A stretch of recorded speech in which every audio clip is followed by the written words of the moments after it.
बेटियों को कितने संस्कार दिए जाते हैं, लेकिन बेटों की तरफ कोई ध्यान ही नहीं। बेटो है बापड़ो बेटो है, बापड़ो बेटो है, और ऐसे करते करते मोबाइल भी बापड़ो बेटो है इन दो, बापड़ो बेटो है इन दो, और बापड़ो बेटो बापड़ो कर दो एक दिन बापड़ो हो जाए। और पछ मारे हम जो दिन महाराज आंखिया काटन बोलन लागे जिन माँ के छोरा ऊँ के रहे वो मानेगा नहीं, क्योंकि बापड़ो बापड़ो करन थे बिगाड़।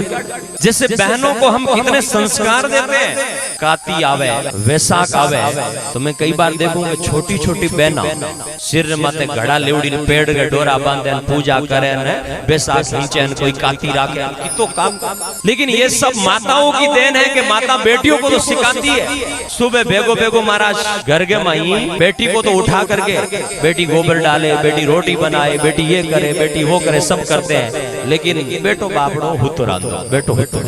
और इसी का कारण है कि बेटे संस्कारों से वंचित रह गए। मैं मेरी माताओं से कहना चाहता हूँ कि आपकी वो जो इतना संस्कार देकर के पाली गई बेटी है ना, वो बेटी तो तुम्हारे 20-15 सालों की घर में मेहमान है, वो तो तुम्हारे आंगन की कलिया है, और उसको तो तुमने संस्कार दिया है ना तो केवल तुमको जस मिलेगा।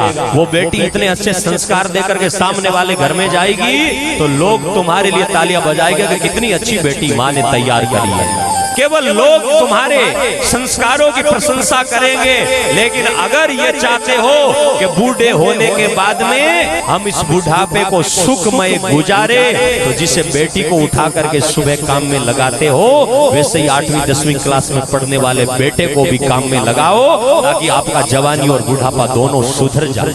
ये कोई शर्म वाली बात नहीं है। आदमी को हर एक कौशल को जानना चाहिए, हर एक सीख को जानना चाहिए। घर में बेटे को भी गाय दूहना आना चाहिए जैसे बेटी को आती है, वैसे ही बेटे को भी रोटी बनानी आनी चाहिए जैसे बेटी को आती है। कभी बिठाओ तो सही। घर में महाराज 20 साल रो बेटो बेटो है और 12 साल की छोरी आटो होने, वो तो बेटिया को काम। ऐसा नहीं है, बेटे और बेटी में कोई भेद नहीं, बराबर समझो, बराबर सब कौशल दो, बराबर सब सीख दो, और बराबर जब सीख दोगे तो ही जीवन सुखमय बनेगा। ये माँ और बाप की जिम्मेदारी, दोनों को बराबर लेकर के आओ।